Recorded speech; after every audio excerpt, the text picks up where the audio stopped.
A Senhor, gente vai manter os mics mutados e depois a hora que abrir para pergunta, aí vocês podem desmutar, tá bom? Senhor, queremos te agradecer por essa noite, por esse momento de estudo da tua palavra. Mais uma vez queremos estudar, Senhor Deus, a tua palavra como um todo no Antigo Testamento.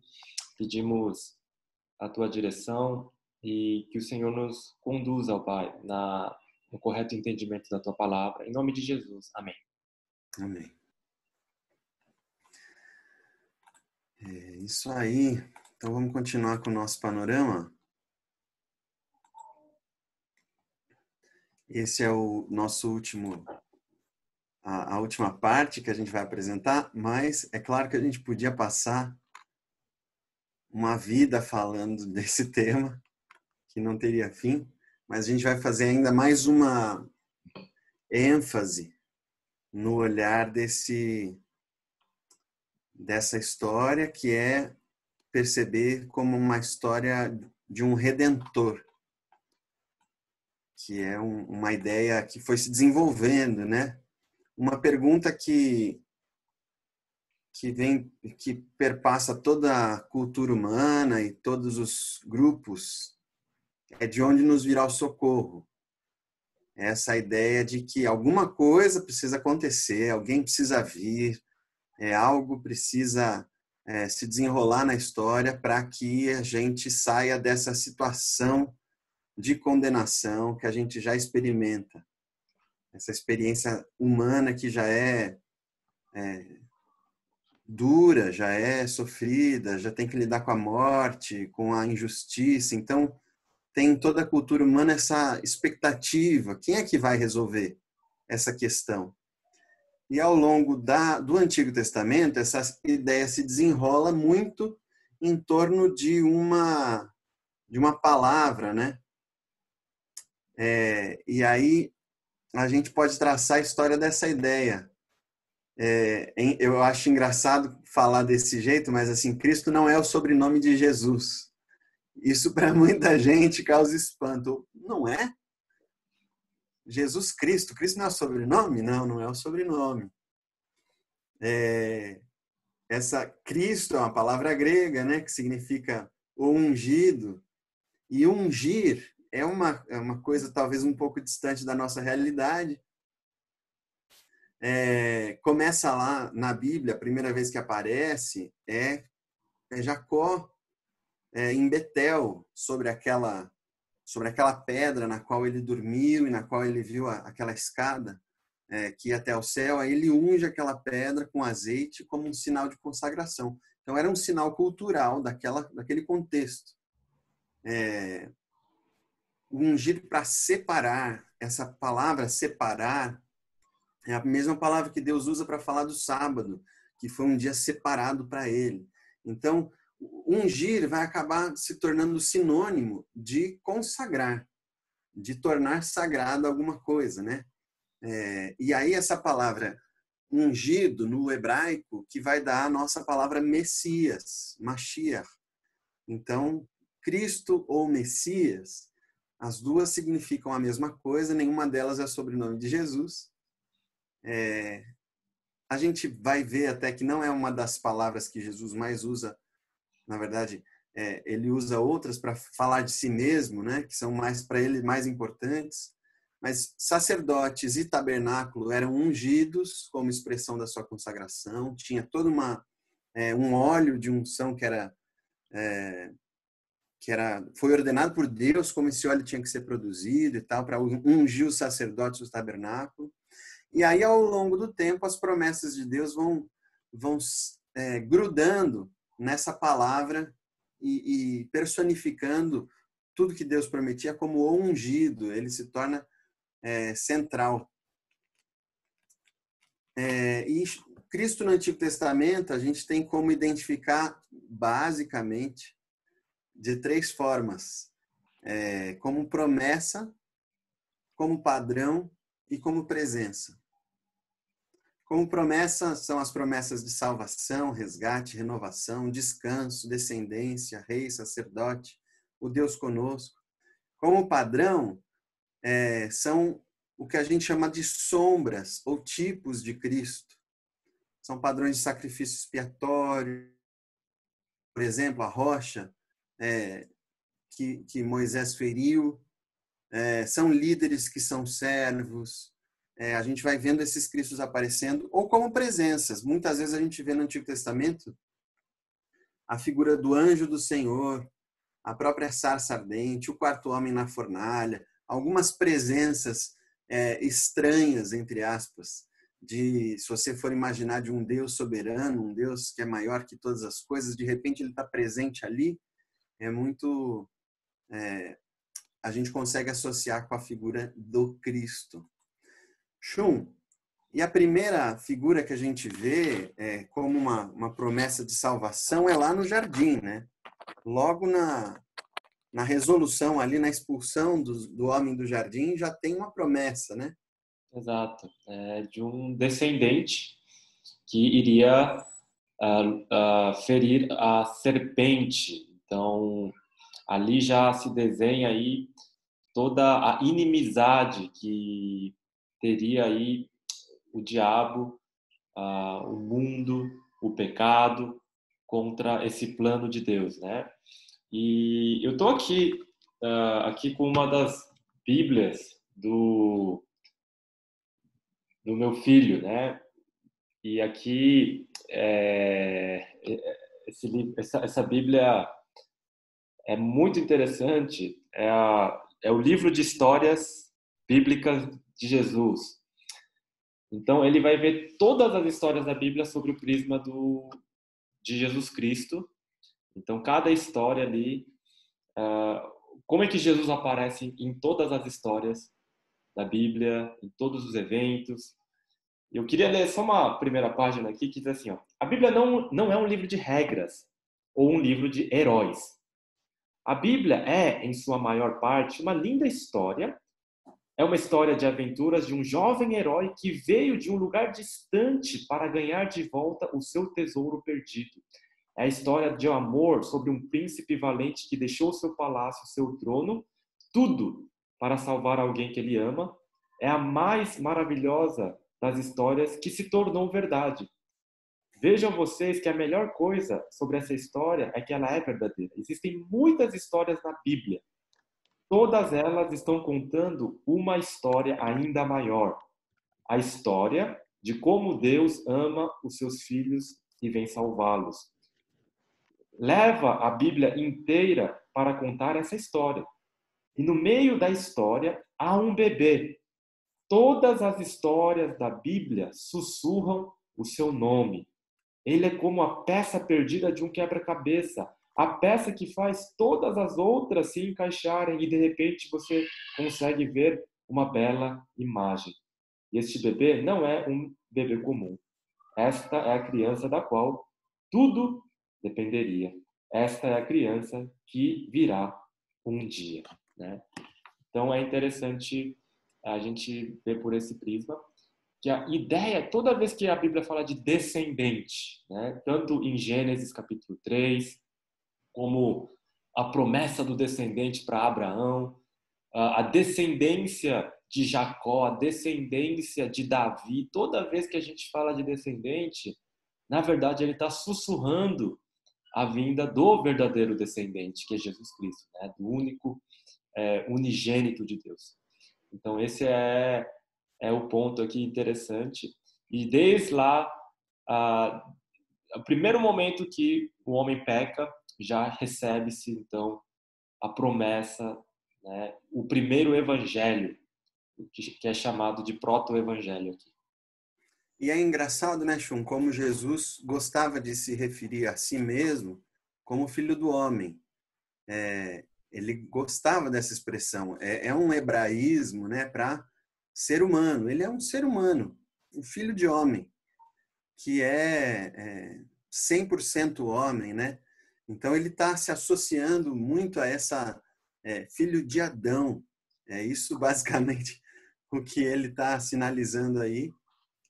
E a gente já vê que ele vai ser ferido pela serpente no calcanhar, mas ele vai esmagar a cabeça da serpente.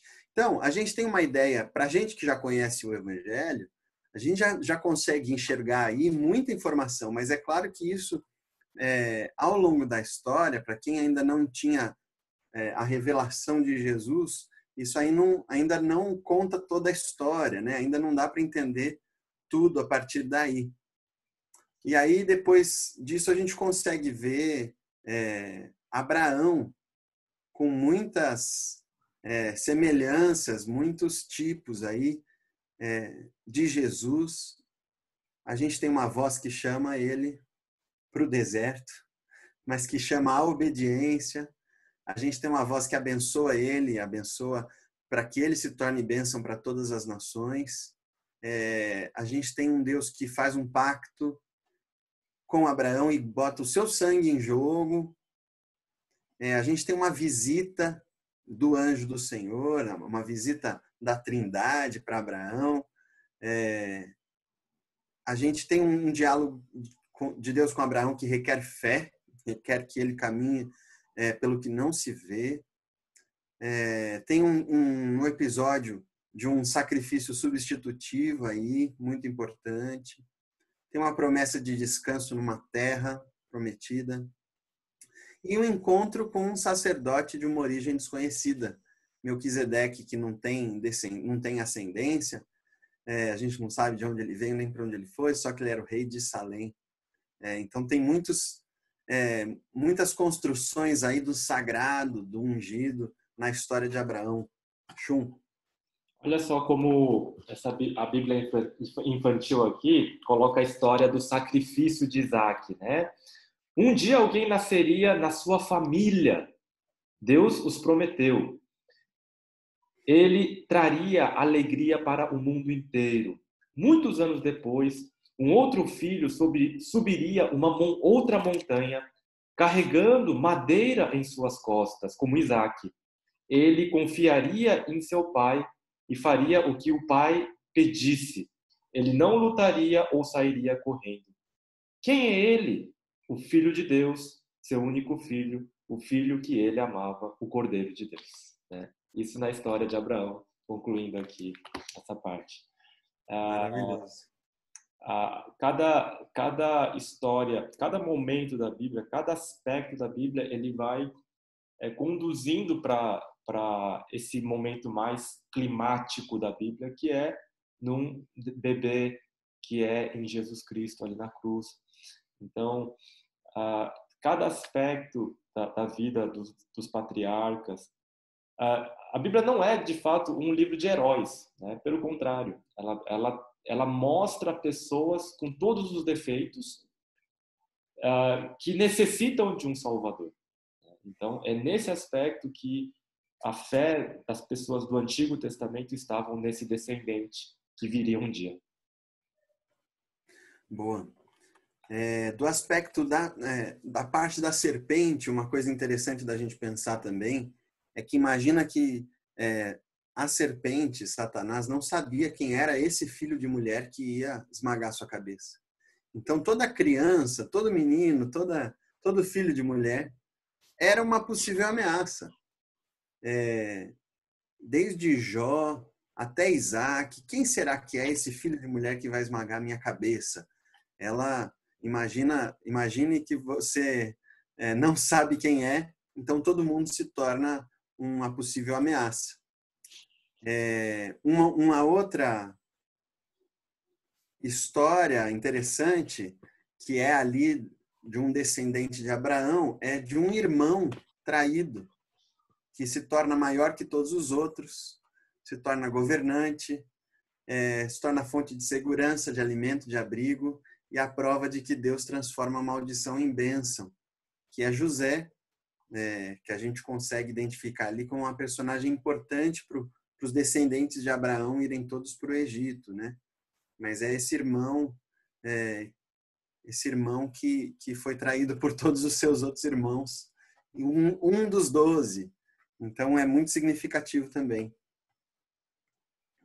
Alguma observação aqui, Chum? Só voltando na história de Noé também, né?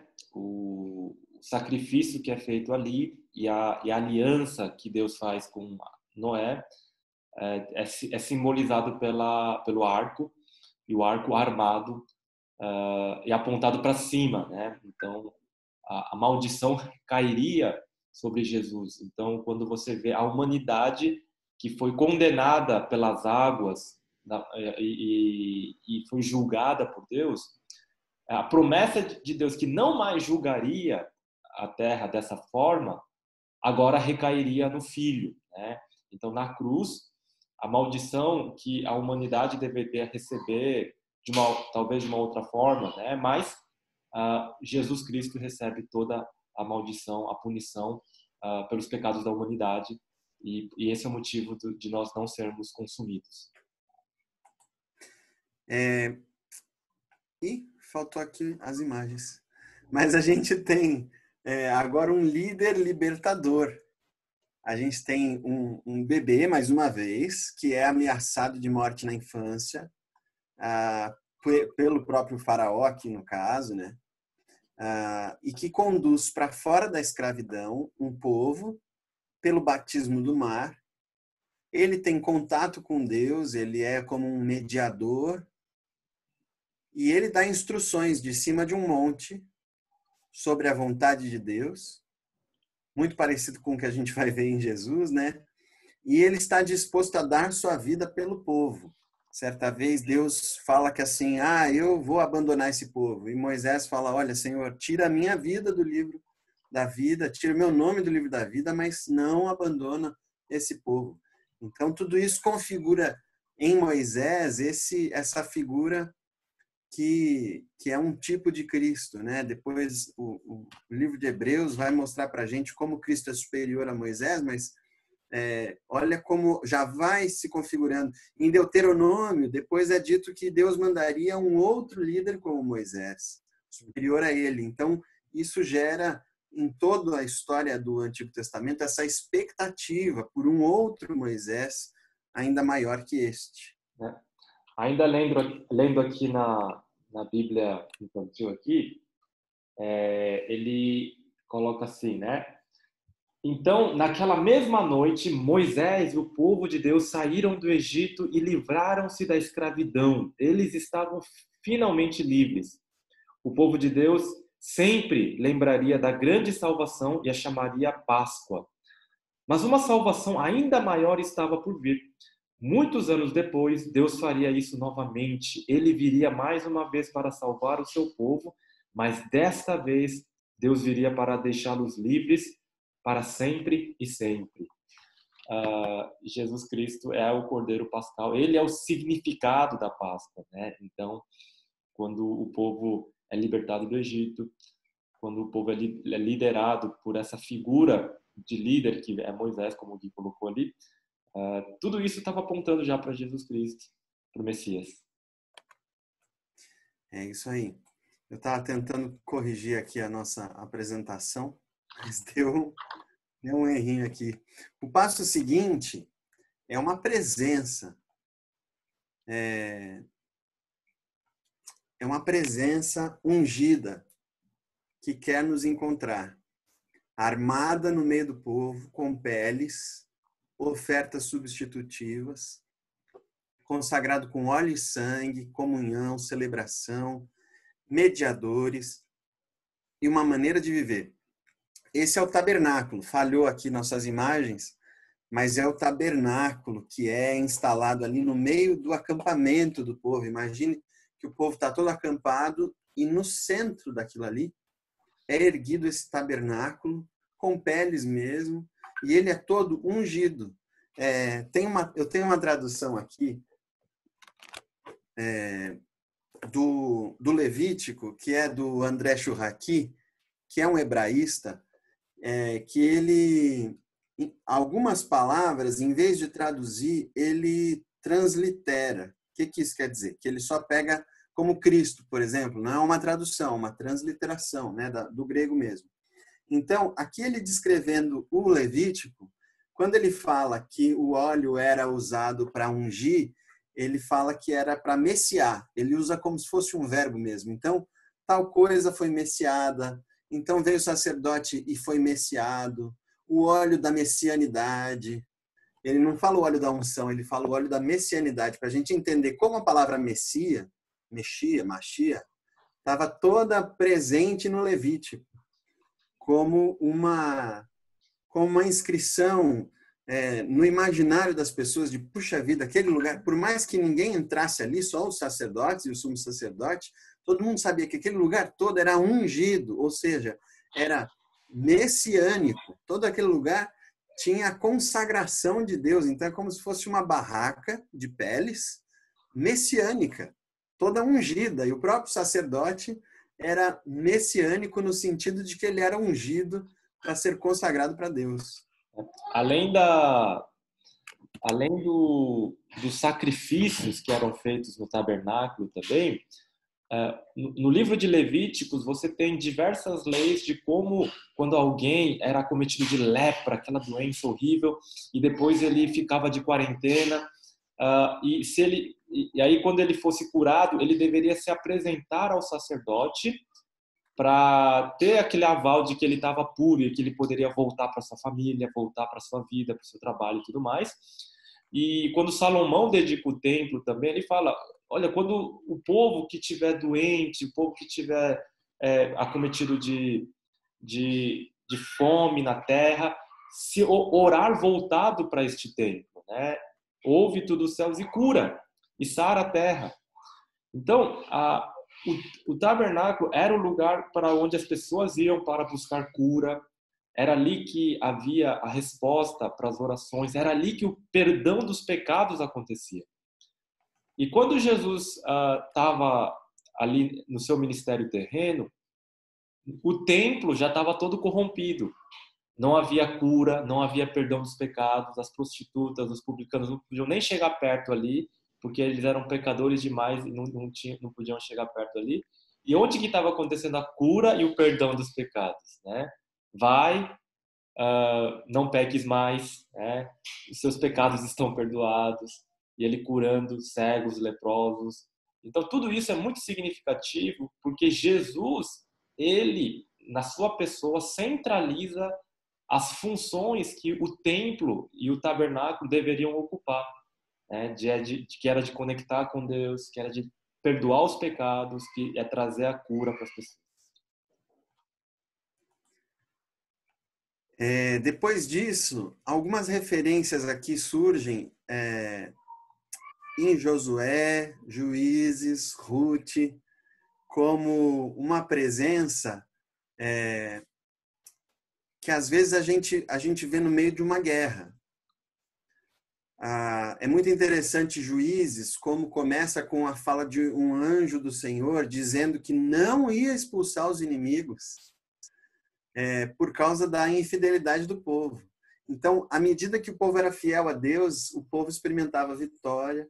À medida que era infiel, experimentava opressão de povos inimigos ao redor.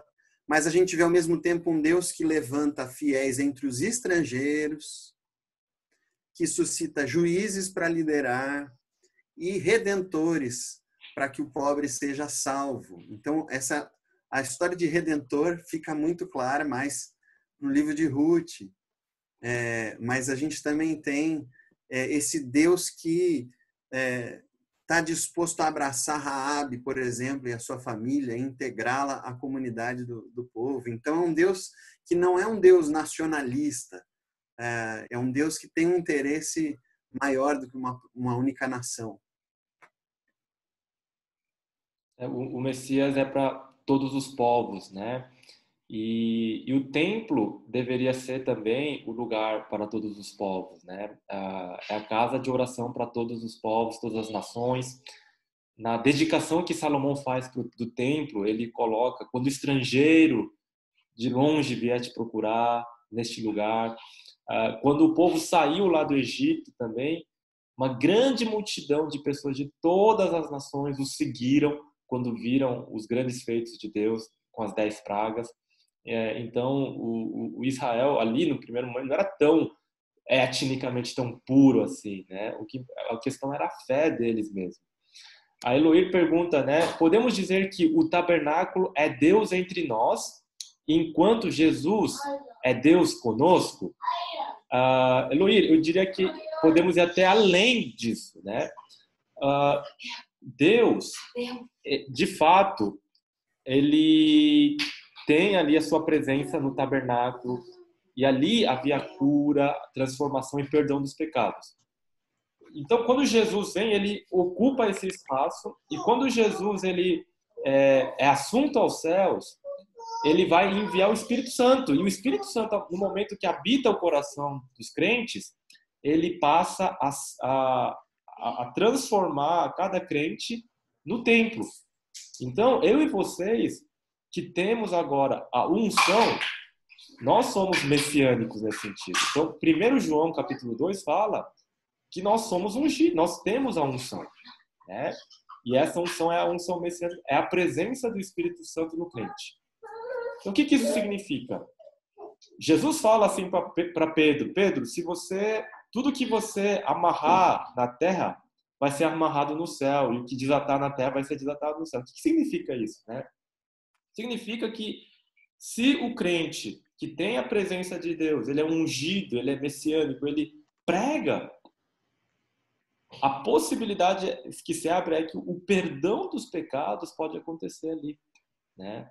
Então nós fazemos hoje o papel de sacerdotes, levitas, nós fazemos o papel do templo também, porque essa é a prerrogativa que Jesus nos deu. Então eu tenho, eu não sou, vocês sabem que eu não sou pentecostal nem nada, mas quando a gente ora impondo as mãos, e não é só o pastor, né? Todo crente, quando a gente ora impondo as mãos, eu creio que esse toque que a gente está proibido de dar por causa da pandemia, né? Esse toque é muito importante, sabe? Porque se eu tenho o Espírito Santo fisicamente, tá? Ele habita dentro de mim, e eu posso orar por Deus por cura, como acontecia lá no templo com o sacerdote, como Jesus, a mulher lá hemorrágica tocou nas vestes de Jesus, né? Então, essa é uma implicação muito grande para todos nós, né? Muito grande. Somos crísticos, né? Ou somos ungidos. O passo seguinte daí que a gente separou é que começa a surgir essa ideia também de um rei. Isso surge lá no final. Surge no final da jornada de Samuel, que ele unge Saul, mas depois unge Davi também. Um rei que é também um pastor de ovelhas, que é também poeta, o menor entre seus irmãos. Ele é da tribo de Judá. Ele é o ungido do Senhor, que ganha batalhas pela fé, cuja descendência nunca sairá do trono. São algumas das afirmações sobre Davi, mas que vão se estendendo. A gente vê até pelo resultado da família de Davi, a descendência de Davi, que logo em seguida a descendência dele já começa a brigar e o trono já se divide. Então é alguma outra descendência que as profecias dizem que Deus diz que nunca sairá do trono. E a gente começa a ver nos Salmos de Davi também como ele percebe que tem uma autoridade maior do que ele, mas começa a se configurar na cabeça das pessoas de que um rei viria da parte de Deus como ungido também. Uhum. Aqui na Bíblia infantil aqui diz, né? Samuel em Belém ungiu a cabeça de Davi com óleo, que foi uma forma especial de mostrar que ele era o rei escolhido por Deus. E certamente, quando cresceu, Davi se tornou um rei. Deus escolheu Davi para ser um rei, porque ele, Deus, estava preparando para o seu povo um rei ainda maior que estava por vir. Mais uma vez, Deus diria: vão até Belém, vocês encontrarão um novo rei. E lá, numa noite estrelada em Belém, na cidade de Davi, 3 homens sábios iriam encontrá-lo, né? Essa se tornou uma outra profecia, né, Shun? Que esse rei viria de Belém, nasceria em Belém. Até por isso que quando as pessoas falavam que Jesus era de Nazaré, diziam, então ele não pode ser o Cristo, porque o Cristo tinha que nascer em Belém, porque muita gente não sabia que ele tinha nascido em Belém, justamente, né? Isso é chamado de segredo messiânico, né? Jesus, quando ele curava uma pessoa, ele falava, não conta para ninguém, tá? Então, no início do ministério dele, ele falava para todo mundo, não conta para ninguém, tá? Você é o Cristo? Sim, mas não conta para ninguém. Então, esse é o chamado segredo messiânico. Até os demônios diziam, você é o Cristo, Filho de Deus Altíssimo, e ele repreendia eles para que ficassem em silêncio, né?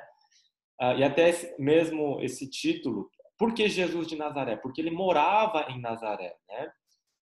Mas o nascimento dele é em Belém. Então, havia esse mistério. Por que esse mistério? Porque eu creio que é o seguinte, o impacto que se dá quando um povo espera pelo seu Messias há mais de 1000 anos, né?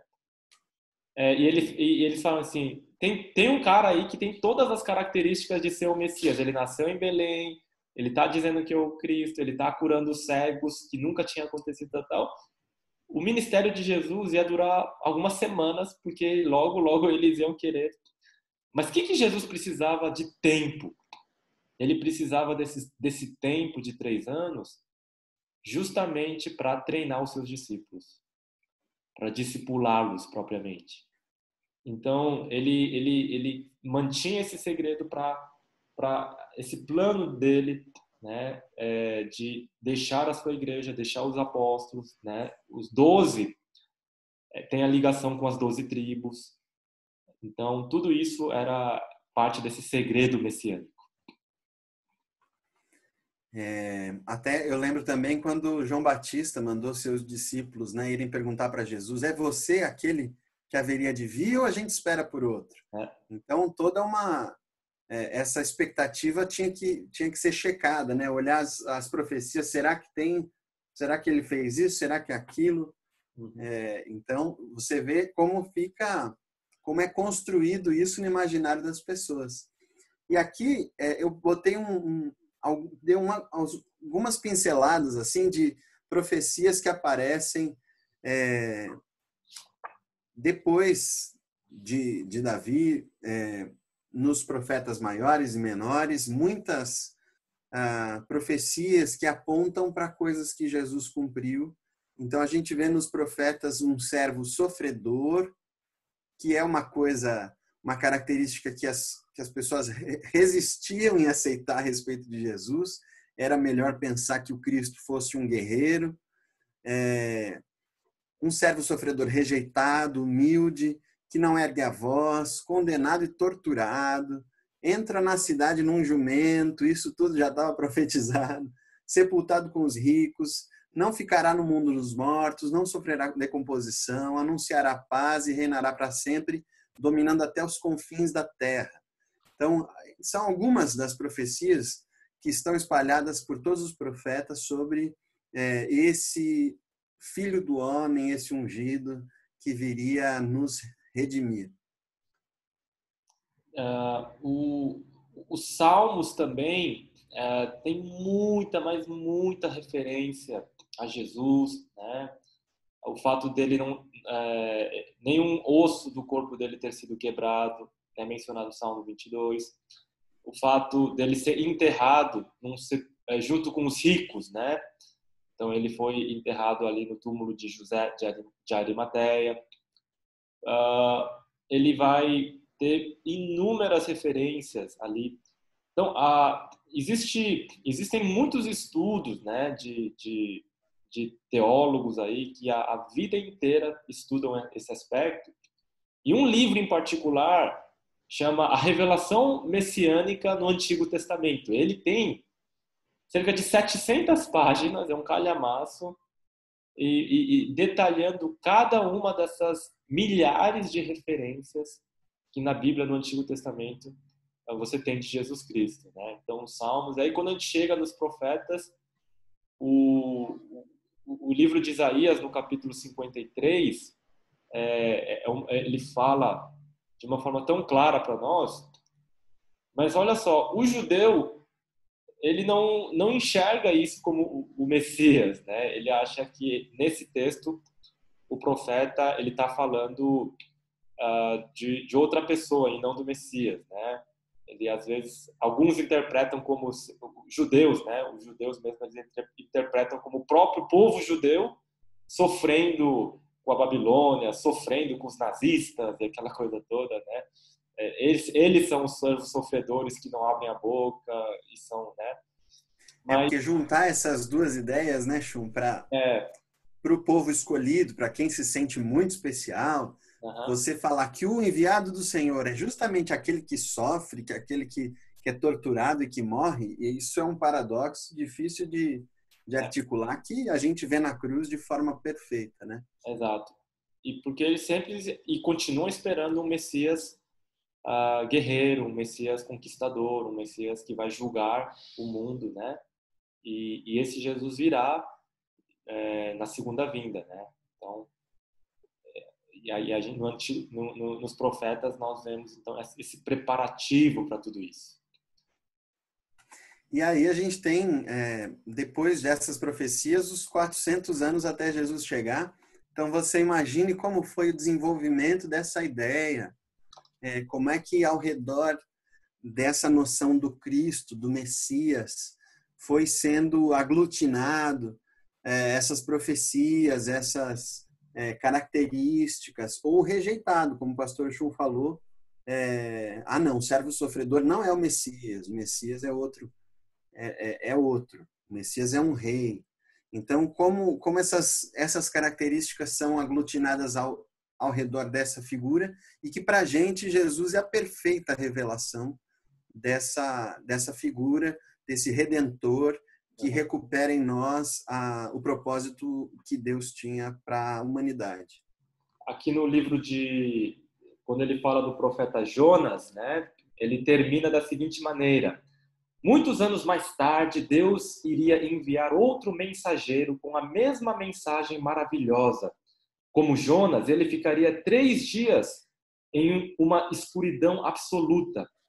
Mas este mensageiro seria o próprio Filho de Deus. Ele seria chamado a Palavra, porque ele mesmo seria a mensagem de Deus. A mensagem de Deus traduzida na nossa própria língua. Tudo que Deus queria dizer para o mundo todo por uma pessoa. O sinal de Jonas, que Jesus fala para os fariseus eles queriam, se você é o Messias, faz um milagre aí, né? Então ele dizia para essa geração, né, só vai ser dada o sinal de Jonas. E o sinal de Jonas nada mais é do que os 3 dias que Jesus estaria ali no estado dos mortos. Então, há toda essa controvérsia se Jesus teria, nesses 3 dias, onde que Jesus foi, né? Se ele desceu até o inferno, não. Isso isso não é correto dizer que Jesus desceu ao inferno.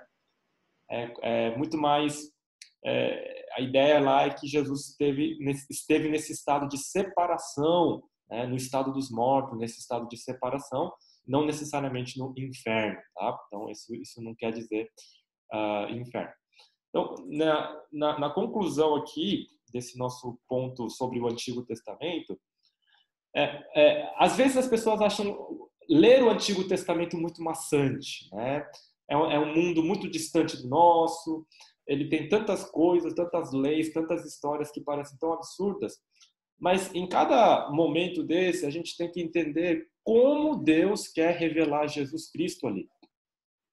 E com toda certeza, em cada história, por mais distante, por mais estranha que ela seja, por mais escandalosa e bizarra que ela seja, né, Jesus está ali. Né? Então, por exemplo, quando aquele levita no livro de Juízes, no final do livro de Juízes, ele vai não vai proteger, né, a sua concubina, e essa concubina ela é violentada, ela é esquartejada por homens ali, e ele onde que Jesus está nessa história, né? E a ideia é que na Bíblia ele sempre coloca o homem ele é pecador, mas Jesus Cristo, ele é o verdadeiro noivo da sua igreja. Ele jamais abandonaria a sua noiva, ele jamais vai abandonar a sua noiva, ele sempre vai protegê-la. Então, e até em momentos, em histórias como essas, você consegue ver Cristo ali, até nesse contraponto, né? Até nessa comparação entre o que o homem faz e o que Deus fez. Então, em cada história, em cada aspecto, em cada salmo, em cada profecia, Jesus Cristo está ali presente, né? O Messias está ali presente. Essa é uma leitura que pode avivar aí esse aspecto de você olhar para o Antigo Testamento e trazer, né, para a centralidade de Cristo. É importante lembrar que a humanidade basicamente não mudou.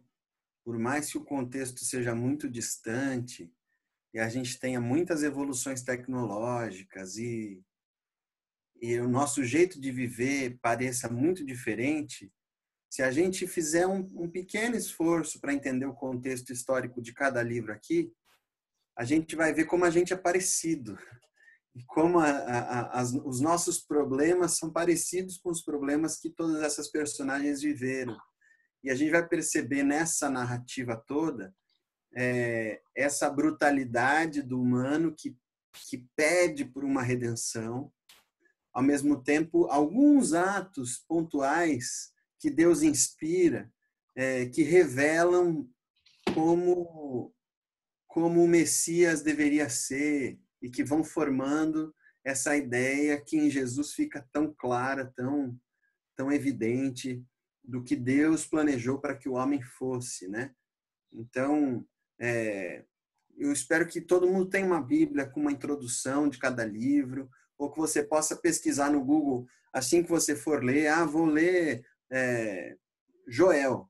Dá um Google, pesquisa qual é o contexto de Joel, de que posição que ele está falando, qual o momento histórico ali, e qual dos reinos, que é do sul, do norte, ou se há um outro país ali, para entender um pouquinho melhor e se aproximar desse texto, porque ele fala muito sobre como a gente vive hoje em dia, não é tão distante quanto parece.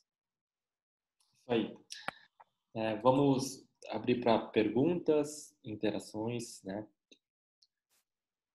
Dessa vez pode fazer abrindo seu microfone e perguntando mesmo. Ou se quiser, pode escrever também para nós que a gente lê e responde. Uma pergunta interessante da Eloir, né? Jesus e o Espírito Santo agiram no Antigo Testamento em algum momento de forma independente um do outro? Eu não sei se eu entendi bem a pergunta, Eloir, mas eu creio que talvez o que você está querendo dizer é que se Jesus está num momento e o Espírito Santo no outro, né, eu acho que não. Eu acho que há sempre essa unidade, mas o que eu diria a respeito, extrapolando um pouco a sua pergunta, sobre o Espírito Santo, né? Como é que é a ação do Espírito Santo no Antigo Testamento? Para a salvação, é exatamente a mesma que no Novo Testamento, tá? Então, como é que a gente crê em Jesus? É só quando o Espírito Santo ele trabalha anteriormente nos nossos corações, para que quando a gente ouve uma pregação ou lê a palavra, aquilo, né, faça sentido, a gente responda com vida àquilo. Então, é o Espírito que já trabalhou anteriormente nas nossas vidas, para que, quando a gente tem ali esse momento, possamos, então, entender e ali acontece a conversão. E a mesma coisa é no Antigo Testamento. O Espírito Santo é que convenceu Abraão, Moisés, Davi, todos eles, da necessidade que eles tinham desse Salvador, né, que estava em Deus, na sua promessa, na promessa do seu descendente, e somente quando o Espírito Santo agia dessa forma é que eles eram convertidos. Agora, quando a Bíblia fala lá no Pentecoste, no Novo Testamento, que o Espírito Santo passaria a habitar conosco, aí é no sentido de capacitação. Então, assim como Moisés tinha aquela capacidade de fazer todos aqueles milagres, né? O Elias, o Sansão, ele tinha uma capacidade da força física e Salomão tinha a capacidade intelectual, da sabedoria. Essa capacitação é o que o Espírito Santo dá pontualmente para essas pessoas, para alguma função e a finalidade, né? No Novo Testamento, todo crente recebe também a mesma capacitação, né? E essa capacitação é muito específica. Testemunharem, tá? Serão minhas testemunhas ao descer sobre vós o Espírito Santo. Então, olha só a implicação disso. Então, quer dizer que o mesmo poder que Sansão tinha, o mesmo poder que Moisés tinha na sua capacidade, Elias ali, ele orou e fechou o céu, né? Tá em todo crente, mas no aspecto do testemunhar, né? Então, eu acho que a maioria de nós estamos dormindo, né? E somos como sonâmbulos, porque nós não usamos essas plenas capacidades de testemunhar que Deus nos deu, né? Porque isso é a ação do Espírito Santo. No Antigo Testamento, para a salvação era a mesma, no Novo também, né, para a salvação, mas no sentido de capacitação você vê essas nuances e diferenças, tá? O Alan acho que quer fazer uma pergunta. Boa noite, igreja. Boa noite, Gui. Boa noite, Chum. Boa noite. Sim. Ô, Gui, você falou que Cristo, ele está revelado no Antigo Testamento e ele aparece ali meio que de 3 formas, tá? E aí tu me corrige se eu entendi errado. Mas através de promessa, né? Uma revelação também pessoal, e em alguns momentos através de um padrão, se eu posso traduzir isso, interpretar como se fosse um comportamento ou ações, né? E aí a gente falou de José e Moisés. A pergunta é, para o povo ali, né, esse padrão fazia sentido? Apontava já para esse Salvador? Ou faz mais sentido para nós hoje, depois que passou, ao olhar para trás e ver através desse padrão o Cristo já revelado? Não sei se eu consegui ser um pouco claro. Não, perfeito. Eu acho que na época, quando isso aconteceu no Antigo Testamento, eles não tinham tanta noção, tá? Com certeza é mais ali que é confirmado isso, né, no Novo Testamento. Então, olha só, existe uma regra na interpretação bíblica que é essa questão do padrão, né? O termo técnico é tipologia. Por que a gente pode afirmar que José é um tipo de Jesus, Moisés é um tipo de Jesus e o sacrifício de Isaac é um tipo de Jesus? Porque os autores do Novo Testamento confirmaram isso, né? Então, pode até ter eventos que lembram a questão de Jesus ali, né, no seu padrão. Mas se no Novo Testamento não tiver essa menção nas cartas, nos evangelhos, né, dificilmente ele seria considerado assim no Antigo Testamento. Isso aqui é Jesus aqui, claramente não. É o Novo confirmando também, tá? Gui, você quer? Se você pode pegar, Alan, 1 Coríntios 10, por exemplo, Paulo vai fazendo essa interpretação, identificando Cristo na história. Então, Paulo usa essa expressão de um tipo de Cristo, e isso meio que habilita a gente a usar também.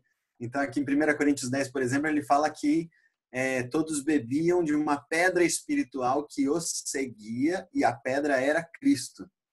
Então, essa identificação é feita pelos autores do Novo Testamento, como o pastor Chum falou. O pão da vida, ele fala, eu sou o pão da vida, né? Então toda a questão ali, ele mesmo fala, né? Eu sou o tabernáculo, eu sou a pedra angular que os homens rejeitaram, né? Então tudo isso ou foi da própria boca de Jesus, ou dos apóstolos, ou nas cartas que você tem esse padrão. É confirmado, né, que era Jesus ali. O padrão é só para ficar 3 P's. Promessa, padrão e presença.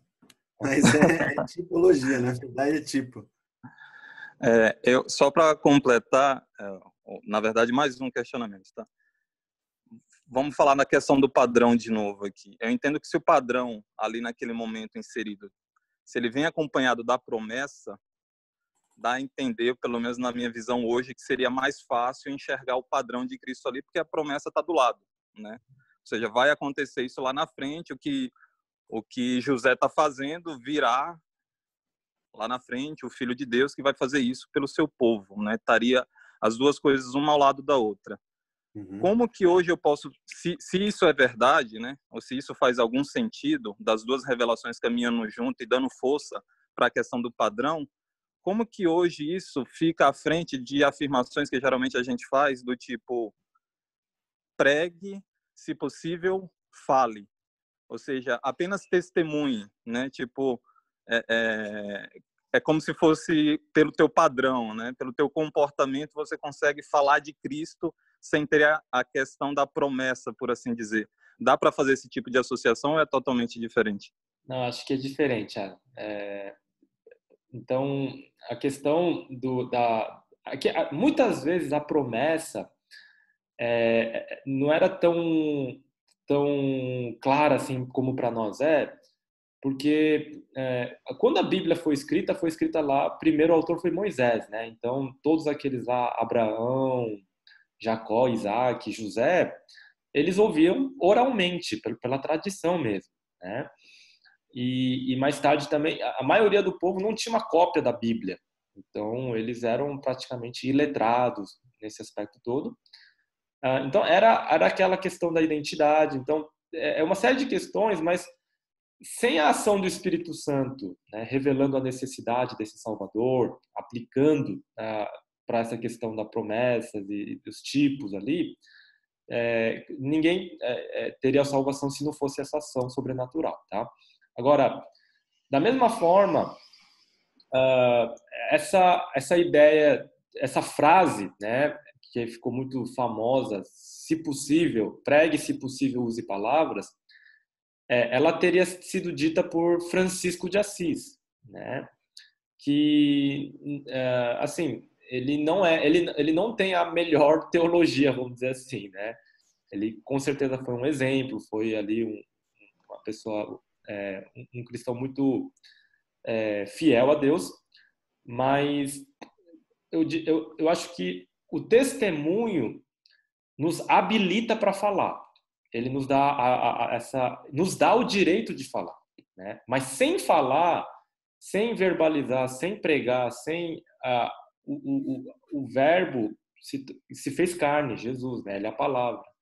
Então, sem isso, é impossível que a fé aconteça. Então, só o testemunho vai dizer, ele é uma pessoa legal, ele é uma pessoa educada, ele é uma pessoa de boa família. Mas nunca vai ser algo que vai trazer a pessoa para a fé. Eu gosto de uma definição dos anos 50 sobre o que é testemunho, que o pessoal, uns missiólogos falavam aí, eu tô desatualizado, o Schunk está por dentro das últimas tendências, mas nos anos 50 diziam que o testemunho, né, era composto de 3 partes: comunhão, como é que eu vivo com os meus irmãos; serviço, como é que eu atendo às necessidades do mundo; e proclamação, quem que é o nome dessa coisa que mudou a minha vida, o que é isso. Então, eu acho que esses 3 compõem bem esse testemunho. A comunhão, a minha comunidade, o meu serviço, minha forma de atender às dores do mundo, e a proclamação, qual é o nome disso tudo. Mas, com certeza, quem convence é o Espírito Santo, né? Então, o que a gente faz mais ao dar o testemunho é dar nome às dores e dar nome ao Messias, dar nome aos problemas, às angústias, e dar o nome ao Salvador, aquele que Deus mandou e que enviou, e contar essa história que vai fazendo as pecinhas se encaixar para quem o Espírito Santo revelar. Então, eu acho que dar nome é importantíssimo. Exato. Na fala do Sean, acabei lembrando de Romanos, né? Acredito eu, que é aquela de em quem crerão, né? Como crerão naquele que não ouviram, e como ouvirão se não há quem pregue, né? Exato. Como crerão se não há quem pregue. A fé vem pelo Beleza, ouvir, obrigado. né? Ele lembrou a gente, a fé vem pelo ouvir. Isso aí. Bom, a pergunta que não quer calar é: se está tão claro que Jesus estava lá no Antigo Testamento, presente em vários momentos, em padrões, em presença, em promessa, por que que o povo judeu não crê em Jesus, né? Não consegue enxergar Jesus? O apóstolo Paulo, lá no capítulo 11 de Romanos, diz que é como se tem um véu cobrindo ah, os olhos dos judeus para que eles não enxerguem, tá? Mas que nisso há um propósito, né? Para que os gentios creiam, né? Então, pela rejeição dos judeus, nós pudéssemos crer. E então, para nós é um privilégio podermos ter a Bíblia e ter essa parte do Antigo Testamento, né? É interessante quando você vai lá numa tribo e traduz a Bíblia, normalmente se começa pelo Novo Testamento, né? E quando eles começam a ler e aí perceber aquilo, eles perguntam assim: mas peraí, essa história tá faltando uma coisa, né? Tem uma parte que não tá, tem uma parte anterior a tudo isso, né? Então, o Antigo Testamento, ela infelizmente tem sido considerada como ultrapassada, como uma lei que caducou, mas não, o Antigo Testamento, ele é a palavra de Deus, né? O Antigo e o Novo formam a unidade da Bíblia, né? Então elas têm o mesmo peso para todos nós. E o Evangelho está lá também no Antigo Testamento, tá? De uma forma diferente, de várias formas, né? Nos Salmos você tem os Evangelhos ali, claro, o Evangelho, claro, né? Os profetas, a lei, e em cada história, em cada personagem imperfeito que precisava de um Salvador. É isso, irmãos. Se ninguém Isso tem aí. mais questionamentos, nós encerramos por aqui. Pedir para o pastor Guilherme fazer uma oração. Obrigado, Jesus, porque o Senhor é uma revelação tão completa e expande a nossa percepção do mundo, a nossa percepção de nós mesmos e nos inclui nessa história maravilhosa de redenção que o Senhor tem escrito desde antes da fundação do mundo e continua a escrever por meio das nossas vidas, do teu Espírito em nós. Te pedimos que essas verdades sejam cada vez mais experimentadas por cada um de nós, que não sejam apenas conhecidas intelectualmente, mas experimentadas, saboreadas, para que isso se torne algo a ser compartilhado, testemunhado por nós, por onde passarmos, com comunidade, com serviço e com palavras. Nós te agradecemos e te louvamos no nome de Jesus. Amém. Amém. Boa noite, irmãos. Isso aqui ficou gravado, a gente vai colocar lá no canal da igreja. Deus abençoe.